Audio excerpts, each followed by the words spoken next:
ng gabi.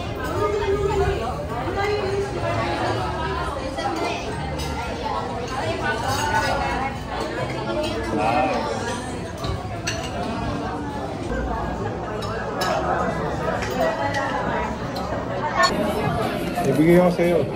Ay, thank you, pare. Akala ko yun yung ikaw. Hindi, ibigay ko sa'yo ito. Ano, binigyan mo ako ilo? Ano, ba itong binigyan ako Seiko? Tingnan mo. Sinukat ko na kanina eh. Pucha. Ang lupet, Brad. Ang ganda naman na ito.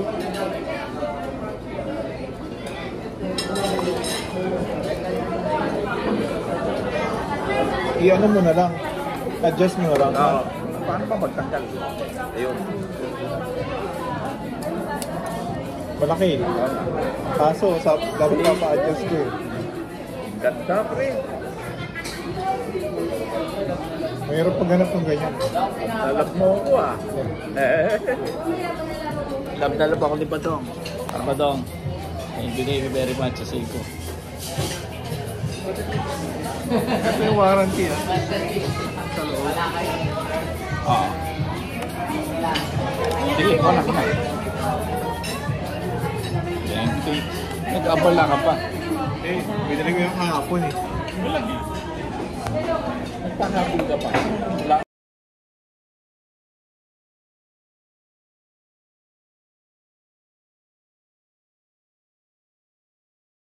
Tama pala siya. Summer salad pa lang. Wala pa yung order natin. Bigyan natin.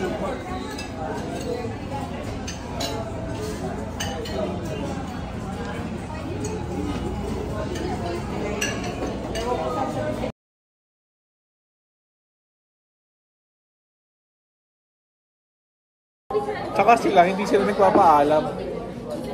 Gagawa na lang. Hindi, pinapaalam lang. Oo nga. Pinapaalam na. Kasi pag nagpapaalam, subject to ano eh. Approval eh. Walang approval, approve na.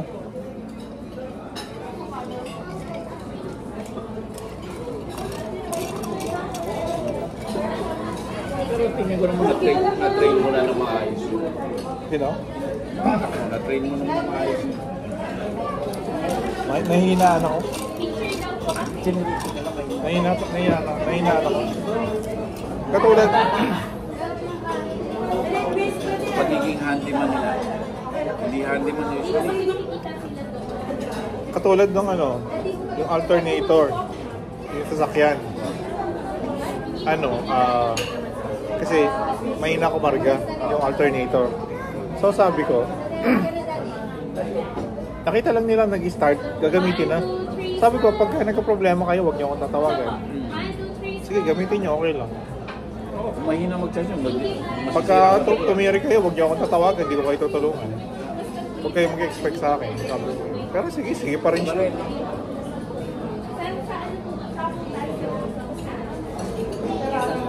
Lalo na ako nun.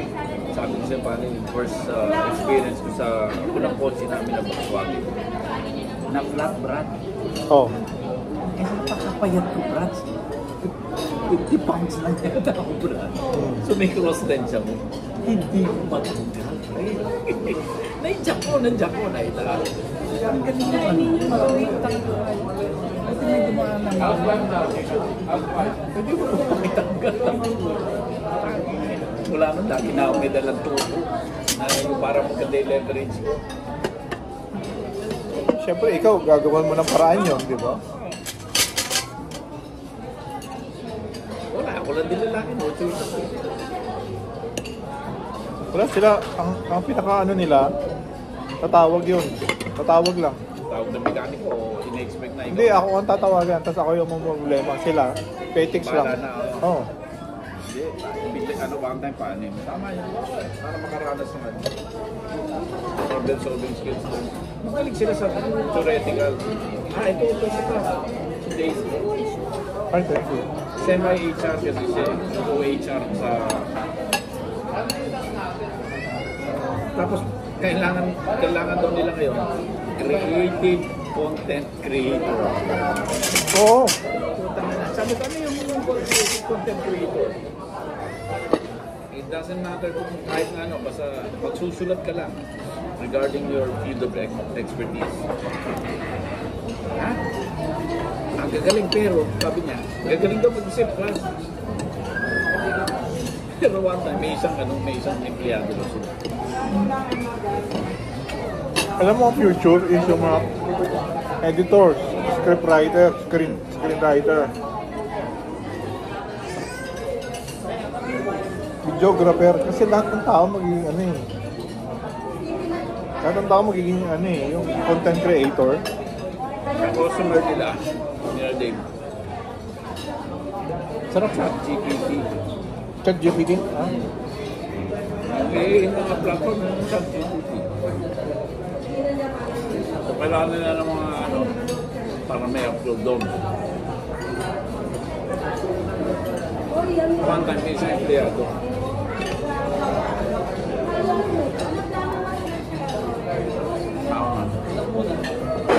Parang nasaan mo na ng biso.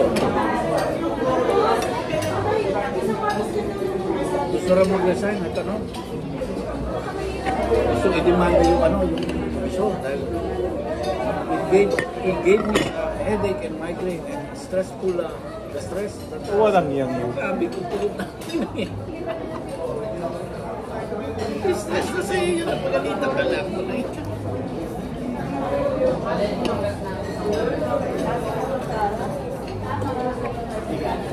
Ganun sila? Ano? Whiners? Mahina. Ano? Reklamador? Yung napapagalitan lang, ano na? Samantalang tayo, puta. Napahiya ko pa yun. Medyo salbahe yung boss mo. Pahiyain ka sa harap. Yung mabait na boss, one-on-one ka. Yung sa meeting, talk nyo. Oo, pag hindi nga naka-reach ako, may boss pa ako. Pag nagtaan ko, binakot yung siyempre. Buha lang yan. Sa meeting namin, ano eh. Pahiya. Oo.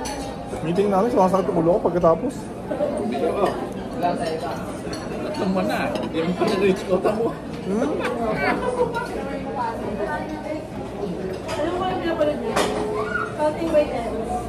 Sa bagay, naintindihan ko. Yung mga lumang salesman dati, sina Romy, sina Romy. So, pinapahiya yung mga hindi. May IT, support ako sa platform sa laptop nila. So, magpe-present. Kasi nasa ko yung client eh. ACR din na mahilig yung range. Pero expression na niya, directly to the person. Mga po, kami noon, parang komenta lang, sumasabit kami sa chief. Ngayon, kayo, 8%. Oo nga. Diba?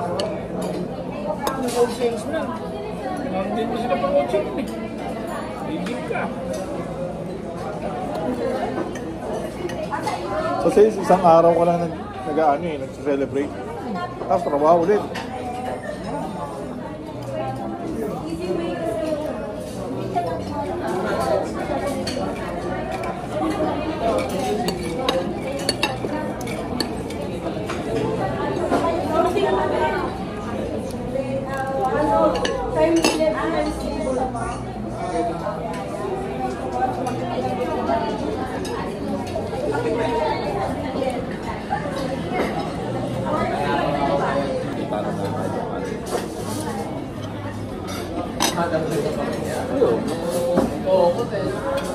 Tapos, isa yun.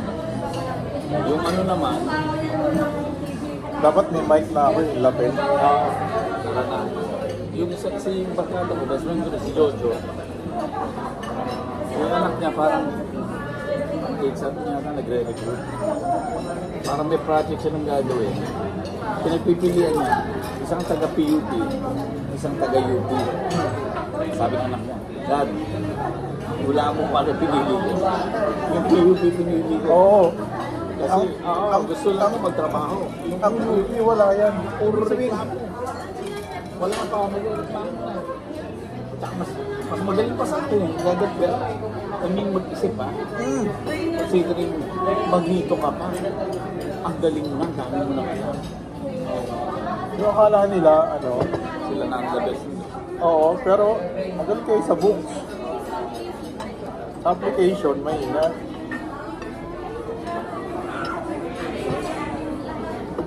It's not all about Yan na, what you study in college. alam mo, yan ang problema ng work. Yan ang problema ng workforce ngayon. Yung mga Gen Z na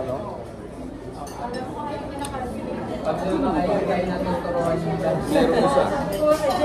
Gumawa lang ng content na Sikong TV. Hindi naman sa masama ko. Ganun lang. Pera na.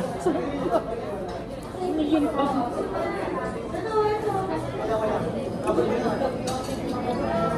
Pero kasi tutugaro lang yung mga yun. Tao na. Hindi naman lahat pagiging successful. Oo. Dami naman nagpa-vlog din pero wala.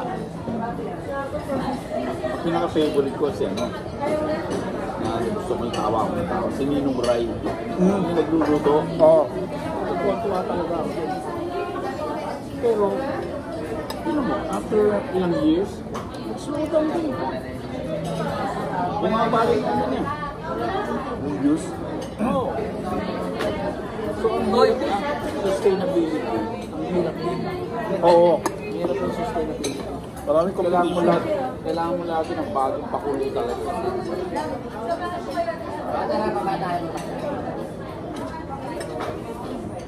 Kali-kali na pa tayo. Ang dinarigalas ng Jersey, mas very stiff ang competition nito. Lalo na.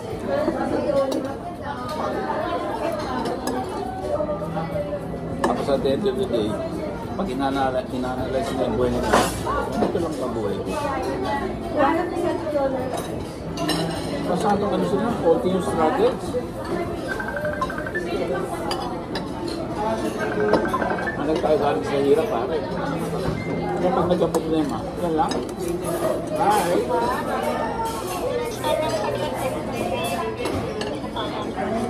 Ilang hours ba? Drive going home? 2 hours. Ako po. Nag-overnight kayo, hindi? Day trip lang. Day trip lang. Bagay ko na yung batong lang eh. Ganyan mag-trip yan eh. Ilang oras na mama na yan. Hindi ko kaya yun. Balikan. Apat na oras.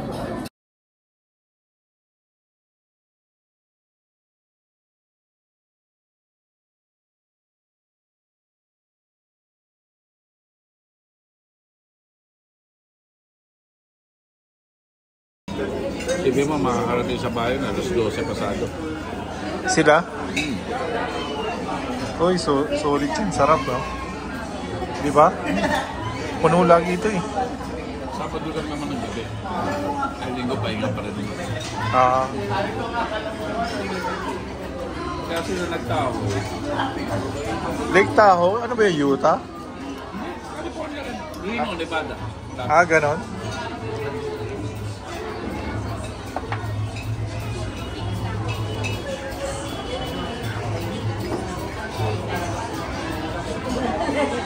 Ako, uli Roda. Hindi pa tayo Las Vegas. Bakit? Mas mura pa, Ganon? Kaya nagsabi niya, may isa ako customer. Ano lang, puti. Ano yan? Californian ko siya talaga. Nalipat siya sa Texas kasi pagkasama siya ng Texas. Naman daw. Oo. Namatay niya. Binenta raw niya lahat ng collection sa California. Alam mo bakit? Bakit? Sabi niya, alam mo buhay doon? Pag umaga, papasok lang. Hey, makasabot ka mo. Card mo, pasok ka sa trabaho. Pero pagdating, pag-uwi ka na. Hindi umaga pa lang, mainit na. Nagmamadali ka tumakbo sa kotse mo para maka-aircon. Oo. Parada mo sa parking para sa trabaho. Nagmamadali ka tumakbo, papalog na yung trabaho. Pauwi, reverse ka na. Sa kotse, mag-aircon. Ay, dating sa bahay, aircon ka agad. Ako sa bahay ka agad. Mainit? Hindi ka rin makatambay sa porch. Yung relax, masin-masin. hanggang sa California ng Lamig, na bumalik sa Japan. Yung ibang Pilipino, hindi. Kasi nga, sabi nga, umabot na lang 1 million, nabili nila yung bahay ng mga pagpalagay mo na ng 150,000 or 200. Ngayon, worth na ng 1 million. Oh.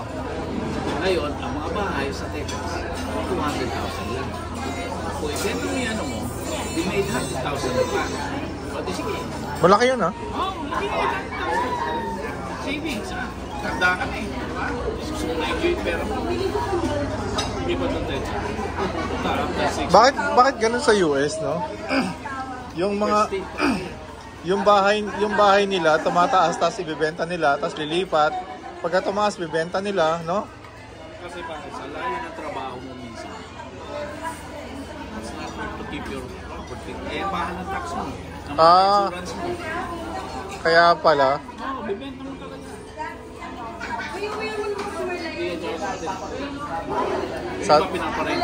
Sa atin, kinikip natin eh, no? Iba, pero iba pinaparentahan na rin. Pero minsan, yung stress sa mga renters. Hindi, mahigpit naman ang ano dun sa renters eh, di ba? Kaya ulo pa rin.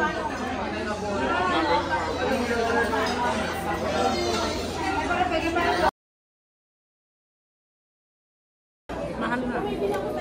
Worth 1.5 to 2 million na. In a span of 6 months pa yan. Ganun kabilis. Nag-recession pa yun, pare. Kaya ang dami namimiliin dyan, ang dami namimiliin check, kahit mahal yung bilang million. Oo. Kahit yun, nakuha nga yung mga mentalidad mo. Bili mo na, tataas pa rin yun. Kasi ang ganda ng weather, pare. Yun ang binabayan. Ang pinaputi ko ito. Binabayaran mo sa California, ang weather. Yun mo. Walang sumul, pare. Kaya New York, New Jersey, puta magpapalaki ng yelo. Wala bang snow sa California?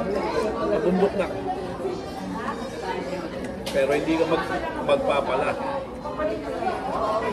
Kaya mahal. Kaya mahal doon. Kaya mahal.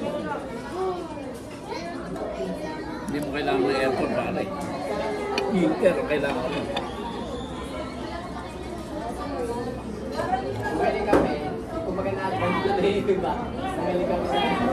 Pero nalungkot din ang buhay dahil lahat, kapitbahay mo lahat nagtatrabaho. Wala kang makikita tao.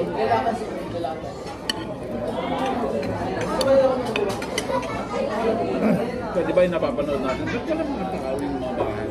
Oo. Nagtatrabaho. Kaya kung gusto ngayon doon, CCTV lang.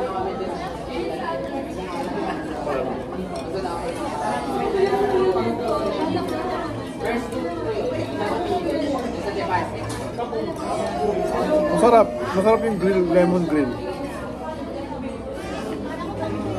Kaya nga, sabi ng tuloy ko pare, sa California, pag may nakita ka nakatambay, pag-alagala lang ng 8 to 5. Pilipino yun. Bam yun, hindi. Bam. Bam, walang trabaho. Jam din, ano? Home din.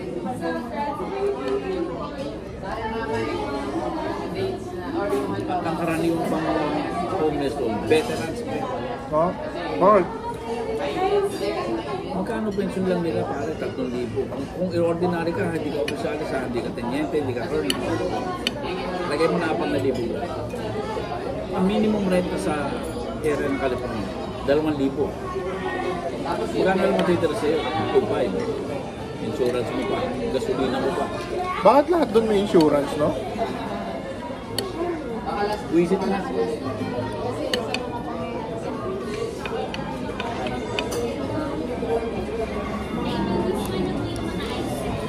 Actually, kay Airpat, pinagdududahan ko na nga eh. Na pwede naman hindi sa himo, isang generation. Technically, parang benign naman. I mean, hindi mo kailangan gawin, kaya lang.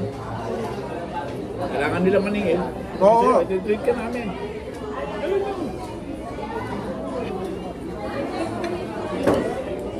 Huwag lang talaga sila mahuli. Pag mahuli sila, kulong ka agad. Pero ang hirap doon, ang effect na sa patient.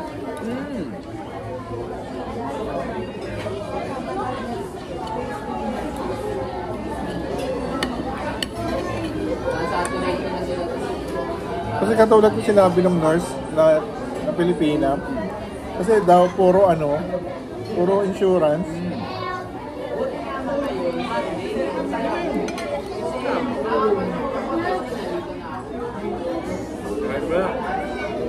Kahit na hindi dapat gagawin nila. Kasi ang sisingilin naman insurance eh.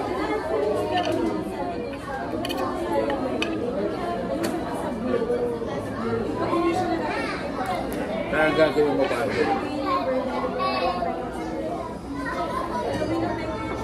I-work-based system. So, under California law, pag ang total income mo for the whole year is less than 90,000 Oh, per household na. Meaning, magkasama kayong dalawa. combined salary. At 65 kayo, libre na medical mo. Ganon. For sure, katapos dito ng 4 piece. Indigent ka. So, ginagawa na ibang puto. Malapalin mo. Tsaka hindi na nila kinoconsider yung assets mo ngayon. Alin? Hindi na kinoconsider yung assets mo. Oh. May 2 million worth na bahay na hindi considered yun as income. Babasihan na talaga yung income mo. Ang ginagawa nila, part-time na sila. I-work backward mo yung system, no? Provided 65 years old ka. Kung below 65, Pero hindi yun kahit nakita nila na may ipon. hindi. Kaya nga kailangan. Basta sa sweldo yan. Kaya ginagawa ng iba, naka-hold para hindi nagbabangko. Mag-iiwan na ng certain amount. Hindi significant amount. Para hindi ka ma-audit ng IRS.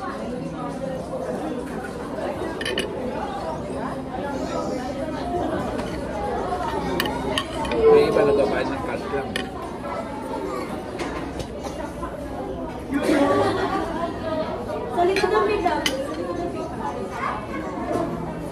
Cash lang. Kahit na maganda yung gawin mo, mayroon talagang lusot eh.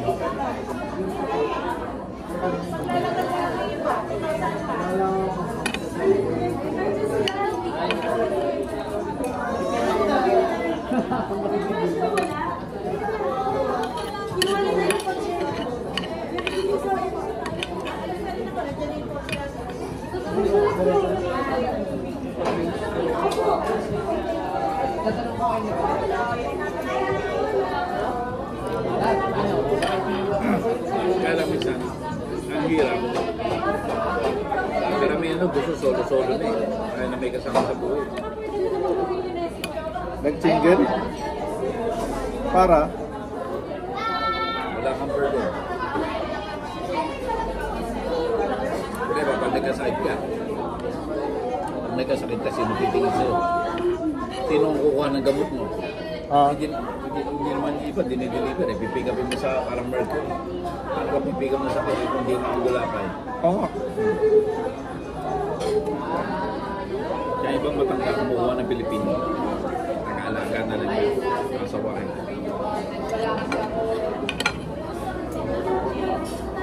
Gabitan na lang din talaga. Wala na yung aspeto nung ano. Eh wala, nakakatulog sa akin. Ganun lang. Then yung aspect ng practicality. Diba? Yun yun. Practical kasi, maging asawa ko siya, gano'n.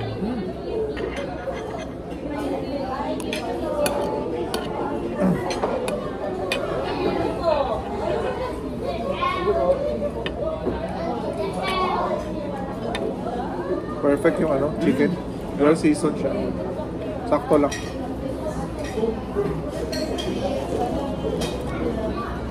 Tatlong beses na ako nakakain dito eh, pero hindi ako ayun ako. Hindi ako nag-order.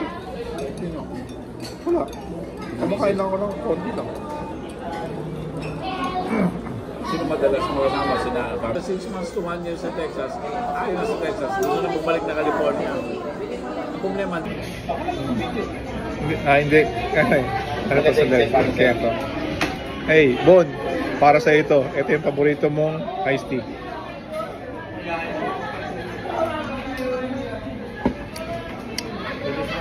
Sarap?